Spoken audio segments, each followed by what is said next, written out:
As they came out one by one, the details of beloved comedian Phil Hartman's infamous death stunned fans. But his friends knew the truth, and the identity of the celebrity that they blamed sent shockwaves through Hollywood. Everyone seems to have a favorite Phil Hartman character. After all, there are so many to choose from. SNL's anal retentive chef. The same size, that's right, and that's what I've done here. The Simpsons Troy McClure. They require the gentle warmth and tender love that only a mother can provide. Or better yet, a 75-watt bulb. Or even morally reprehensible Bill McNeal from NewsRadio. What people don't want to think about is Hartman's sad and untimely death. It seems to have come quite randomly, and as if out of nowhere. But did it really? Let's follow the facts and see how, with one quick decision, Hartman's life suddenly seemed destined for a tragic and gruesome conclusion. Phil Hartman was number 4 in a string of 8 children. He was born on September 24th, 1948, in Brantford, Ontario, Canada. As a child, Hartman felt a little lost amongst all his siblings. He later said that he craved attention, and when his parents didn't have time to give it to him, he found it in other ways, by being funny. The entire Hartman family made a big move from Canada to California, where they lived in LA. Here, Hartman attended high school and got a reputation as the class clown. He also involved himself in drama classes. He appeared in plays at Orville Wright Junior High, and one of his co-stars ended up being famous. Or infamous, I should say. Hartman shared a stage with none other than Lynette Fromm. You may know her as Squeaky, the Manson family member who tried to shoot Gerald Ford when he was president. When he graduated, Phil Hartman started up at a community college. He studied graphic arts and soon was combining his love of design and rock music. This resulted in Hartman designing album covers. Hartman, however, wasn't content to be behind the scenes. He wanted to be famous. Hartman's first stop on the road to getting himself noticed was to be on The Dating Game. The audience loved him, and so did the female contestant who chose him for her date. Once he'd tasted the thrill of being loved by an audience, he wanted more. After winning The Dating Game, Hartman poked around looking for an outlet. He wanted to perform but didn't know how. He stumbled upon the Groundlings, which was an improv group that had launched the careers of many Saturday Night Live members. Hartman was just a student of the group, but he often attended the live performances. One evening when he was in the audience, he had an epiphany. He thought he was ready to join the actors on the stage, so he just got up and joined them. But it didn't quite go as planned. They sent him back to their school for more training. But there was just one problem. He couldn't afford it. So, in exchange for classes, Hartman worked his magic as a graphic designer.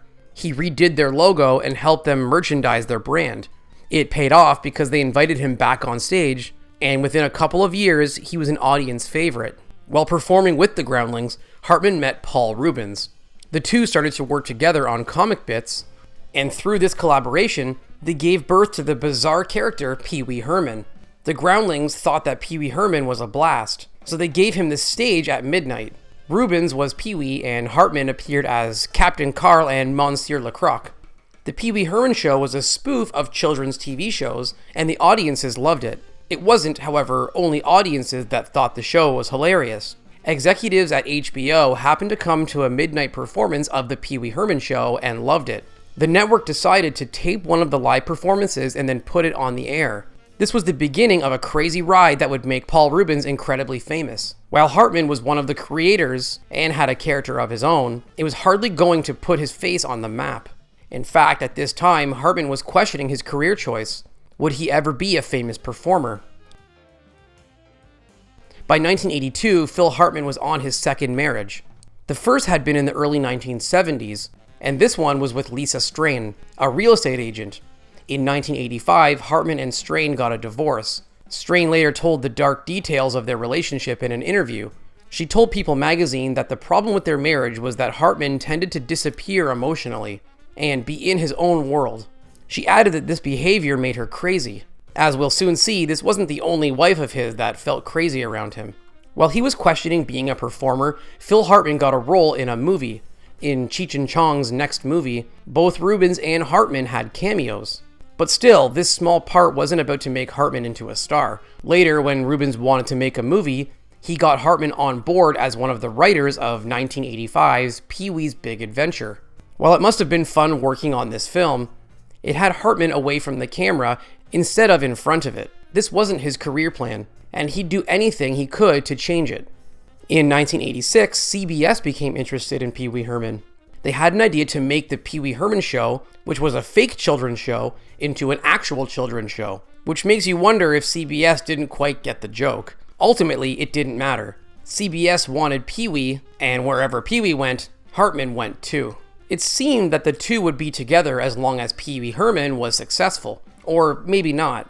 Opportunities to appear on a big show like Pee-wee's Playhouse were few and far between. On the outside, it seemed like a big break for Hartman. But behind closed doors, things were falling apart at the seams.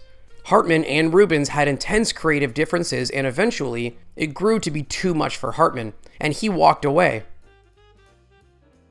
SNL creator Lorne Michaels auditioned Hartman and welcomed him to the show in 1986 for the 12th season. Hartman had a plan. He wanted to use SNL to gain exposure to a wider audience. Then he could go on to write and appear in his own movies. So SNL was supposed to be a temporary means to an end. In the end, Phil Hartman really did go down in Saturday Night Live history. The website, Grantland, was looking to name the best SNL cast member of all time. The winner of their online poll put Will Ferrell in the #1 spot, but they were quick to mention his only competition, Phil Hartman.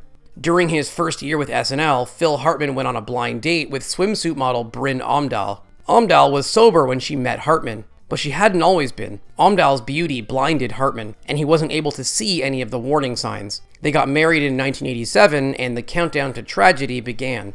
One day, Hartman was filming an opening credit sequence for Saturday Night Live, and he asked Omdahl to sit opposite him for the filming. When Omdahl noticed that she wasn't in the shot, she got angry with the director. Hartman saw his wife's need to be on camera and tried to help her. Sadly, even Hartman couldn't use his connections to get Omdahl into an on-camera role. The consequences were brutal. When she'd had enough of failure, she sadly turned to the bottle. Instead of pacifying Omdahl, alcohol tended to ignite her. She often flew into rages. And of course, Hartman was the lone target. Omdahl really wanted her own career. So when she and Hartman had kids, it put a wrench in her plans. Their son was born in 1989, and then their daughter came 3 years later. Omdahl had her hands full. She was taking acting lessons, raising 2 kids, and all while watching her husband have what she so desperately wanted, fame. There was something else wrong with the marriage. It turned out that Phil Hartman had a disturbing pattern in relationships. At first, he was very emotional with the new person. After some time, however, Hartman tended to retract into himself. The problem this time around was that Omdahl was already unstable, so Hartman's withdrawal from her had a more sinister effect. Another pattern that Hartman had with his wives was how he argued. Apparently, in the middle of an argument, Hartman would do something bizarre, go to sleep. Hartman said he did this to let his wife calm down, but you can imagine the frustration. You're in the middle of an argument, and your partner decides to take a nap. We'll soon see how this habit would prove to be fatal for Hartman. One example of Omdahl's instability was when the couple received a congratulations on the new baby card after the birth of their son Sean. The problem wasn't the card, it was who it was from, Hartman's ex-wife. Omdahl was soon writing a letter of her own back to Strain. In the letter, she told her to stay away from her family forever, and if she didn't stay away, she would really be sorry. While Hartman and Omdahl were working on their marriage, he was finding great success with SNL. 2 of his most audience-pleasing characters were Eugene, the anal retentive chef, and Unfrozen Caveman Lawyer. It was, however, his impersonations that fans really enjoyed.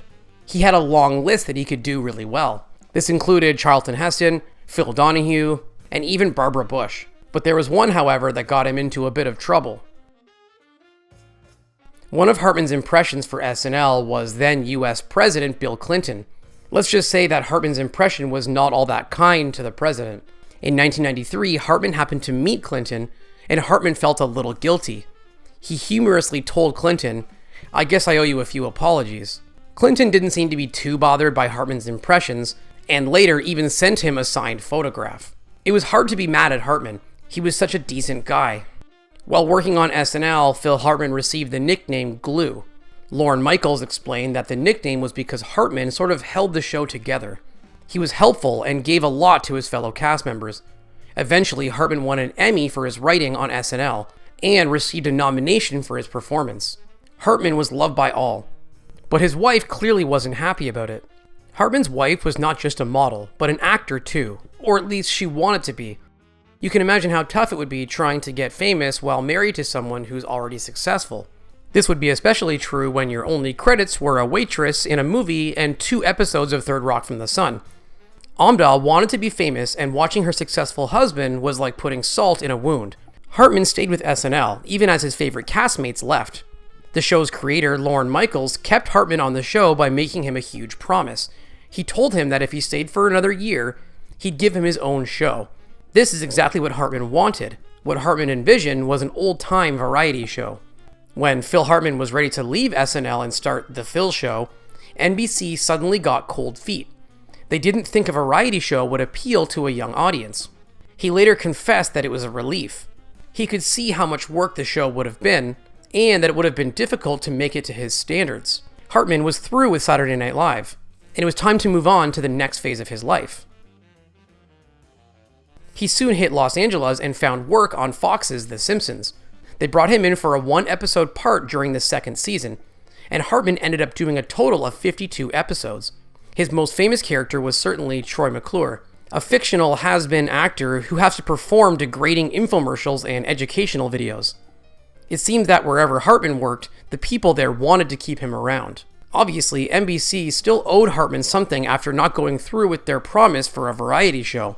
Their offer was a part on NewsRadio, which was an ensemble sitcom set at a radio station. Hartman's Bill McNeal was a standout character, and Hartman joked that he's basically playing himself, minus any ethics. Hartman had made a successful transition from New York to LA. But what about his wife? Was she finding any success as well? A move to sunny California should have brightened the mood in the Hartman home. Sadly, nothing could be further from the truth. Amdahl was still tired of living in the shadow of her famous husband, and having kids had not settled her. She was now using both alcohol and narcotics.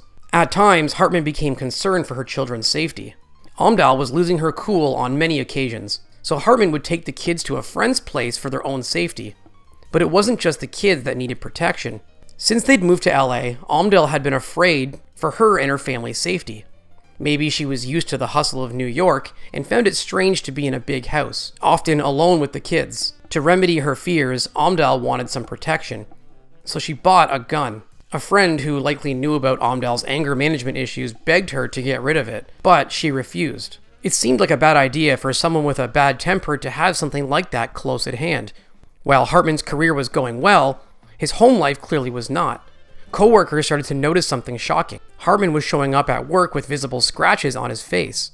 Most people knew that Amdahl had a temper, so they assumed it was her who had scratched him. Some nights, Hartman would avoid his home and his wife and sleep in the safety of his houseboat. What Hartman needed was someone to talk to about his problems at home. One of Hartman's co-stars on NewsRadio was Joe Rogan, who later became the host of the Joe Rogan Experience. Hartman opened up to Rogan about what was going on with his wife back at home. Rogan, after hearing about Amdahl's behavior, had one thing to say: divorce her immediately. He apparently told him this at least 5 times over.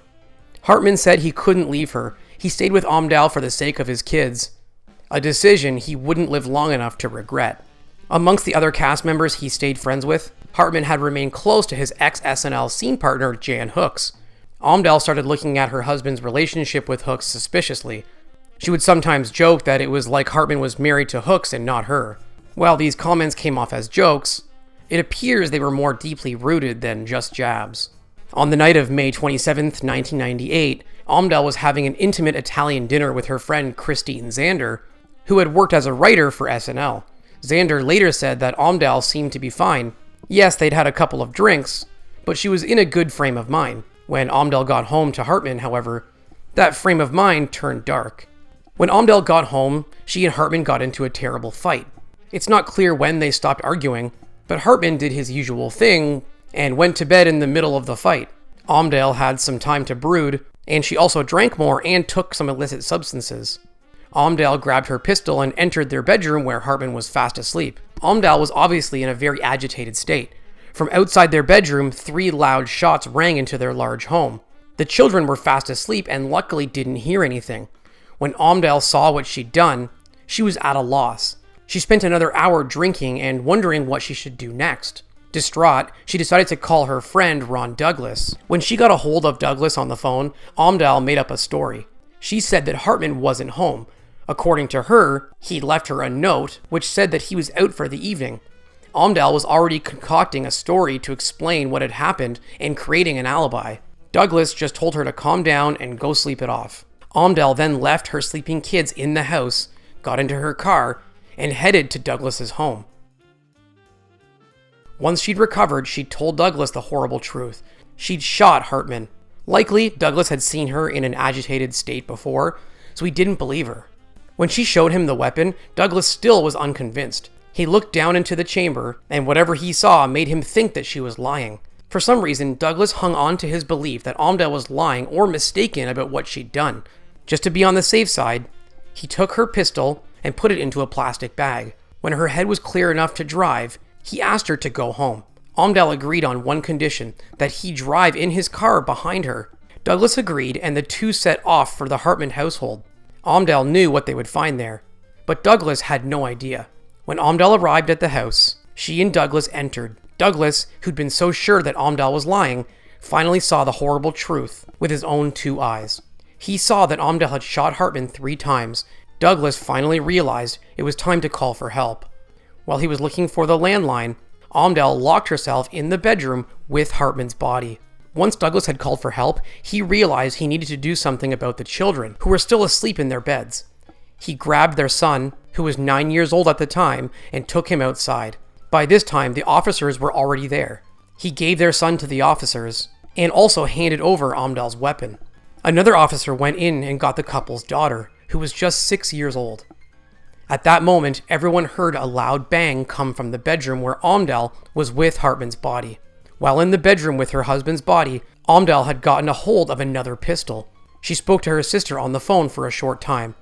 The loud bang that Douglas, the officers, and probably the children had heard was Amdahl taking her own life. 2 children lost both their parents that night, and the world lost a great comedian. Of course, once everyone had taken in the tragedy, twisted rumors began to emerge. Neighbors said that they knew the couple had problems. Likely they could hear the screaming matches. Actor Steve Guttenberg had the opposite impression. He said they had the appearance of being well balanced. It came out later that Amdahl had been using a medication called Zoloft, partnered with alcohol and other things. This information prompted Amdahl's brother Gregory to launch a lawsuit for wrongful death. Gregory's lawsuit was against Pfizer, the company who made Zoloft. While this was going on, there was another squabble about Hartman. For exclusive perks like early access to new videos, priority replies to your comments, and to have your say on future content, consider becoming a Factinate member. On top of that, your support helps keep the channel going. Click the link in the description for more details. Jon Lovitz, an SNL colleague and friend of Hartman's, had someone he wanted to blame for Hartman's early demise. It was Hartman's co-star on NewsRadio, Andy Dick. Lovitz said that Andy had gotten Amdahl back into recreational drug use, even though she had already had a history of misusing them. He had apparently reintroduced Amdahl to illicit substances, and the two had used them together. So what did Andy Dick have to say about this accusation? Andy did not deny using with Amdahl. What he did deny was something else. He said he had no idea about Amdahl's history of substance use. Lovitz took a while, but he eventually admitted that maybe Andy Dick wasn't to blame. Andy, however, wasn't about to let it go. When he saw Lovitz at an LA restaurant in 2006, he said these words to Lovitz: "I put the Phil Hartman hex on you. You're the next one to die." Lovitz had him removed from the restaurant. The next year, 2007, Lovitz ran into Andy Dick at the comedy club, The Laugh Factory. The two men soon got into a heated argument, arguing about Hartman. Andy Dick was continuing to say that he was not responsible for Hartman's demise. Lovitz wasn't buying it, and he finally took out his anger over losing his friend. He ended up taking Andy Dick's head and banging it against the bar. The real victims in all of this, of course, are Hartman's and Amdahl's children. Amdahl's sister Catherine and her husband Mike Wright stepped up and took over raising the children. Luckily, they lived far from the paparazzi of Hollywood in Wisconsin, and the kids didn't need to worry about money, as Hartman had taken great care with his will. But it wasn't really about the money. What about the kids' mental health? It may be because of all the media around his parents' passing. But the adult Sean Hartman, their son, has kept himself completely out of the spotlight. All we know about him is that he lives in Oakland, California, and he, like his father, is a visual artist and also a musician. Their daughter has grown into a stunning beauty. According to her Instagram account, Toronto is her favorite city, and she had a spectacular wedding in Italy. Luckily, after all that trauma, it seems that the kids have done all right. If you enjoyed this Factinate video, give it a thumbs up and subscribe for more incredible stories. Want to say in who we cover next? Join our membership program through the link in the description for exclusive perks. Your support means everything to us. Thank you for watching, and we'll see you in the next one.